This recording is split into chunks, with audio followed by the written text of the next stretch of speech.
Hello and welcome to my YouTube channel. If you are someone who enjoys on-track, high-performance driving, you've probably heard of the Garmin Catalyst by now.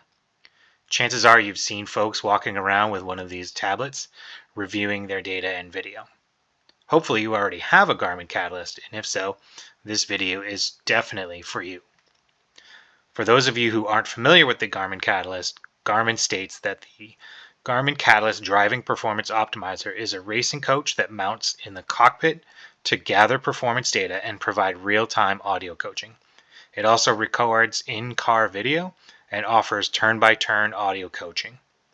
The Catalyst comes preloaded with a track database featuring road courses from around the world. Now that's Garmin's description of the device. It's essentially a tablet that you can mount in your car when you are at an HPDE or racing event that collects data as you drive around the track. And it does this by using built-in GPS sensors, accelerometers, video, and more. It then uses that data to provide you with feedback on how consistent your driving is, where your opportunities for improvement are, and where you might find those valuable tenths or hundredths of a second. It includes some mounting hardware, charger, cables, and even features a small camera that you mount to your windshield to record your sessions for later visual analysis directly on the device itself. It's pretty cool technology, and it's really wrapped up into one self-contained system, which I really like. You can remove this from your car, move it to another car, so it's really a nice little compact system. There are lots of videos on how to use the Garmin Catalyst itself, so I'm not really going to get into that aspect. Unless, of course, you would like me to. If so, please subscribe and comment that you would like me to see some additional content on how to use the Catalyst itself. Instead, I'm going to show you how to use the Garmin Catalyst companion app for Android and Apple devices. The app has some really fantastic features and uses data that is collected from the Catalyst and that you can utilize to analyze your driving performance and become a better and hopefully faster driver. So if you're watching this, you've probably already have a Garmin Catalyst with some data on it, and you've probably already created a profile on the device with your email address and a password. You're going to want to use that same information to log into your Catalyst app profile once you have the app downloaded to your device. To get the Garmin Catalyst app, all you'll need to do is visit Google Play or the Apple App Store, download and install the app to your device. You can download it to your phone, but if you have one, I would really recommend a tablet or something like a Chromebook for best readability when analyzing your data. The app is really sort of optimized for a tablet. You'll just get a better visual experience and be able to see some of the points of interest in your data a little more clearly if you're using a tablet. There is also a way to run the Catalyst app on Windows 11 if you're using the subsystem for Android. But that goes way, way, way beyond the scope of this video. And if you want to learn more about that, be sure to comment below. And if I get enough feedback, I might make a video on that future topic. So once you've installed the app and logged in, you'll need to sync your Garmin Catalyst data to your Catalyst app. To do this, you're going to go to your Catalyst and power it up. Once you're on the home screen, you'll see a sync button on the lower left corner of the screen. Make sure you're connected to a Wi-Fi network and click on the sync button and it will begin to spin. Once it's synced your data, the icon will appear with a green check on it. Now you can go to your phone or tablet, open the Catalyst app. It will also try to sync and pull in the data that you just pushed from your Catalyst. So once you're in your Garmin Catalyst app, you'll see this sort of summary of information. This is going to show you the number of laps that you've run all time, the number of hours you spent in the car, the number of tracks you've driven, and some summary stats from just this year.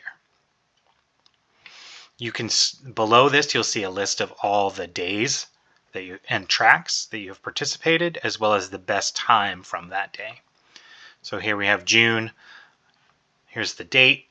So I did my most recent set of events was 3 days at Palmer Motorsports Park here in June. I ran all 3 days. So each of these will have a different count of sessions. So we ran 5 sessions on the last day.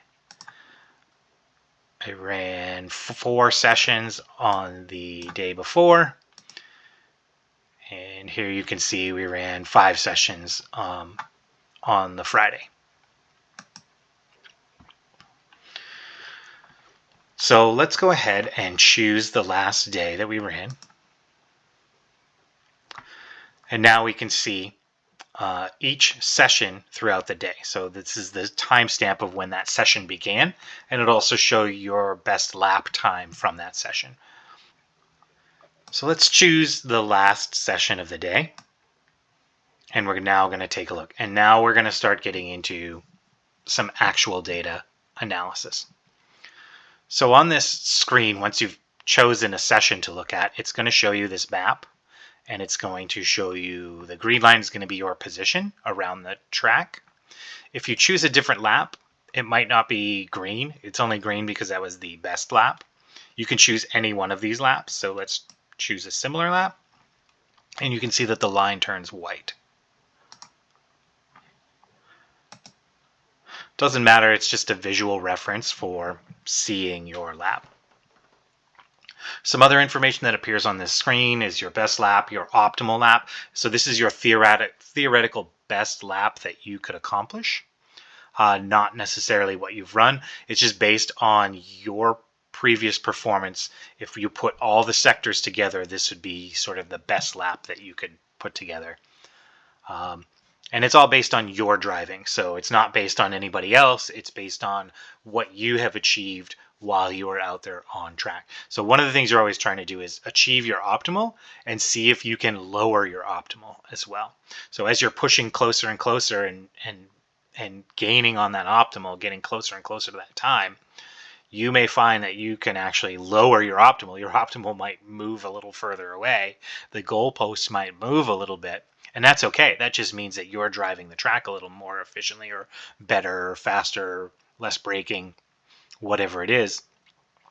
And your optimal is actually, again, it's accumulating the data and saying, no, you're actually capable of, maybe running a 148, right? Like it just depends on the laps that you're running and the data that it's collected. It'll show you the total time for that session as well as your max speed. And it'll show you variances. So variances, what you want is these percentages to be as low as possible. It just means how consistent you are lap to lap. So, so you have a best sequence variance, you have a top 3, so top 3 laps, the variance between those, and a variance between the top 5. So let's take a quick look at what that means. So if we go into laps here, we can see, here's my out lap, a 159. Obviously, we're taking it easy, warming up tires and brakes, getting a sense, clearing some traffic. And then we ran a 151.1, a 151.6, a 151.7. So it's looking at these laps and saying these are very consistent times, right? They're within half a second of each other. Ideally, I'm not a professional driver. I am a high intermediate driver right now. So, my consistency is probably not as good as it could be, as evidenced by, throwing in a couple 150s at the end there, just for good measure, and then in 154 as sort of a final lap. But this is really where your consistency measurements come from. Your variability comes from how close these laps are together. And again, there could be passes in here. There could be other things that might also be affecting your time. The other thing it will give you is some information about the track itself. You'll see your maximum speed, your average speed, the number of laps you put in, the total distance traveled, the minimum elevation and maximum elevation, the range of elevation, as well as the length of the track. Down here, it will show you the weather conditions during that session. So it was 82 degrees, partly cloudy, winds out of the south at 5 miles per hour, and 33% relative humidity. That's all well and good, but that's not data that we can really use to help us improve. So let's dive right into that now. So in this session, what I'm going to cover is how to use the maps to analyze your laps. And then I'm going to do another session where we cover how to use this graphs feature over here to analyze your laps in greater detail. So we'll start by covering some of the basics in maps, and then in part 2 of this series, we're going to cover how to use those graphs to really find nuanced opportunities. So let's get right into the maps. So if you click on this map, it will bring you to a full screen map. So you see it defaults to position map, which is your position, your GPS overlaid on the track map. So you can use this to see where you're apexing. We zoom in here. You can see where you're apexing, how far out you're maybe tracking out, right? Maybe there's an opportunity to track out a little further over here. But this is it's interesting data, but when it's on its own, it doesn't mean anything. And that's really where the beauty of this tool comes in, is that you can overlay this with other information. So let's compare this with our optimal lap. So again, our optimal lap is our theoretical best, the best that we can do, given the data that the Garmin has collected. So now we can start to see some differences between our optimal and the best lap that we ran in this session. So you can see here in the position map, maybe we did a little earlier apex here and then a nice late apex coming out of this corner. Whereas we sort of rounded it off, stayed really tight, went a little wide, maybe cut in a little too soon in our quote unquote best lap, right? That's the best lap is the lap we actually ran. The optimal lap is what we should be capable of based on gluing all of our best segments together. So this is interesting data to look at, right? Because we can see how different our line is. And what you might want to do is look at, your best lap versus several different laps to see, am I how consistent is my line, or should I be improving? Right? We can even compare this to our average. Right? So we seem to be fairly consistent on this line, whereas the optimal tells us we could probably do a little better in some places, right? Maybe through here. Maybe there's some opportunities here. Maybe there's some opportunities to break a little straighter and deeper here, or carry the speed out to the edge of the track a little bit here to track out a little earlier here, right? So we're looking for those, really you're looking for the differences in these lines to try to determine where your opportunities might lie, right? Here's another one where maybe we break a little later, apex a lot later. This is an interesting corner section where you're braking downhill, and these corners are sort of off camber and downhill. So they're unsettling. There's no great way to get through them. So it's interesting to see that our best lap, we actually went in a little deeper, didn't hug the inside as much, sort of cut in, made more of a straight line maybe through here, and then swung around to the exit. So that's one style of map that you can use here. You can also use a speed comparison. So in this case, your best lap is in green. So if you zoom in here, you'll see that the outline of this track on the, let's call it the left lane, is green. And that represents your best lap. The blue line here represents your average lap. Let's switch that back to our best lap. Let's see, where are we? Oh, no, let's switch that to our optimal lap, sorry. So now you can see the color has changed because this is going to represent our optimal lap, the theoretical best that we're capable of, against the best lap that we put in for this session.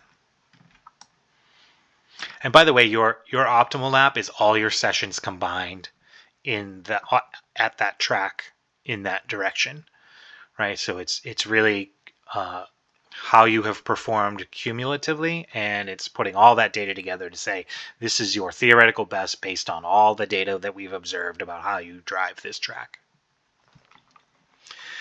The speed graph I don't love. It doesn't really tell me a ton of information. Maybe here it's telling me I carried a little bit more speed into this corner, actually on my best lap. It's really hard to tell the differences in this. Maybe on this one, again, maybe I carried a little more speed into the corner. It's kind of hard to tell. The colors are pretty similar, kind of nuanced. So I don't really use the speed map too much. What I do use quite a bit is the acceleration map. So this acceleration map is your longitudinal acceleration. So this is your g-forces forward and back. So under acceleration and braking. So green is going to be positive acceleration, and the red, orange, and yellow are going to be negative acceleration or braking. So now we can really see some differences between the lap that we ran as our best lap versus our optimal lap. And so one of the things that jumps out right away, if you look here, you can see we probably accelerated a little better actually on our best lap, but the difference is in this braking zone. You can see just by the colors we sort of didn't brake as heavy, and we trail brake a little more into this first corner. This is turn 14. It's an uphill turn that goes to the right. And you can see we actually were able to get back on the accelerator a little bit, and way sooner than we did under our best lap condition. Because we carried more speed, it looks like we actually decelerated a little bit. Maybe here we tapped the brakes, brushed on the brakes, or lifted a little more dramatically, right? Lifted off the accelerator a little more dramatically. And that's why you're seeing these color variations. And then another place where you can see a pretty significant difference is once we've entered this sort of turn 12, you can see on our optimal lap how it turns green sooner, right, and stronger. That means we were on the accelerator sooner. So we were able to get into the throttle and really carry some speed through here versus here where we sort of let it roll, right? If you look really closely, you'll see a little green there, and it turns yellow and green, and then maybe yellow again. So it looks like maybe we were playing with the throttle a little bit here. Maybe the car was a little more unsettled, or the line wasn't quite as clean. So you can see dramatically here where there's some differences. Here again, we can see differences going in the other direction. So again, this purple being our theoretical optimal. But look at how further we carried speed on our best lap, how little we let off the accelerator to settle the car for this left-hand turn, and how soon we got back into the accelerator and held it there. So we held it for about the same time. So what I like to think about is your optimal lap is not always right. It's not the best that you can do. It's just the best that the Garmin Catalyst thinks you can do at that time. So what I like to do is look for opportunities in both of the things that I'm comparing. So if I'm comparing my best to my optimal, I might take some of this to heart and say, you know what, even though it's not part of my optimal, it's still something I can improve on and learn from, and say I can be on the accelerator more here. I can be more confident. I have the grip to make it through this corner. It's sort of a flat sweeping corner. There's a lot of runoff here. Right, the track's pretty wide here, so we can run way out to the edge of the track. And maybe I should be taking more advantage of that. And even though it doesn't show in my optimal lap here in this lane, it definitely shows in my best lap. So I'm still going to apply that knowledge as I move forward.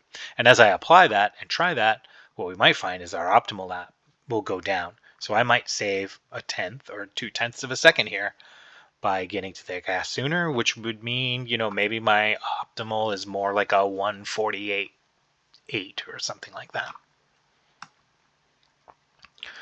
So as we move down, we're continuing down the track. You see our braking zone here is pretty similar until we get to the end of it. What we see here is we actually, again, this is another place where maybe we did better in our best lap versus our optimal lap. So you see the braking zones are about the same. We did brake a little bit deeper, but we were able to get to the accelerator a lot sooner. And so again, when you're trying to come to any sort of straightaway, and this is not really a straightaway, you're moving, you sort of track out to the right and then have to move left to set up for this right-hand turn again. So even though you're not going straight, you want to take advantage of that momentum as best you can. So it looks like we were able to accelerate a little better under our best lap. But what we did was we lost it here. We sort of lifted to try to get the car to settle because I guarantee you I know what happened here. We're scared of this corner. So this is turn 8. This is a blind turn over a hill. So there's a small hill here, you're running uphill, and right where that apex is where the track drops off. And you can't see until you're right on top of it where the track goes. So I know I'm probably lifting more than I need to because I'm not trusting that the car is going to settle, and I'm not trusting myself to know that the track exists on the other side of that crest. Whereas you can see in my optimal, I actually lifted a very small amount, got the car settled, and was able to accelerate through there, right? Nice green coming in, and green comes all the way in through here. So it's just some interesting differences and how you can use this kind of map to show you the differences in areas of opportunity where you can improve, whether it's against your optimal, whether it's against another lap, whether it's against a friend. That's the other thing you can do here is you can compare against other people, which is really valuable. So if I exit this, you can compare with other sessions that you have put in, or you can compare with friends. And comparing with friends is really useful if you find someone at the track that has a similar car to you that's maybe running a little bit better than you. Check them out, see if they have a Catalyst, and see if you can make friends with them through the app. And then you'll be able to download their data and compare it to yours. So now you have the power of someone who's maybe a few tenths or maybe a second faster than you. You can see where they're picking up that time. Like I said, if they have the similar car, similar setup, that is really, really valuable information that you can use to help you really improve.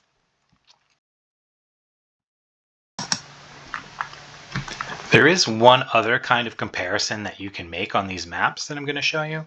So you can see here I have my best lap and I have my position laid out on this map. So we're going to click and zoom in. The other thing that you compare is you can compare position to speed or acceleration.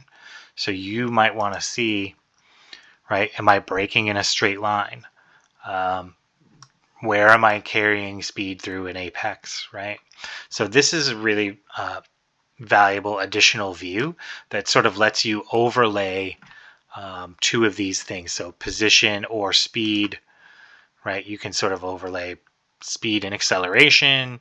You can do position and acceleration. You can do position and speed, right? So this allows you to overlay two different types of data to see, where your line is and how it might be affecting, your speed or your acceleration. Just a little bit of additional functionality that you can get out of these maps and that you might find useful. So that covers how to use the maps. In my next installment, we'll be covering how to use graphs. So this data will be really valuable. Again, you'll get a map, but you'll get some other additional detailed information that we'll cover in our next session.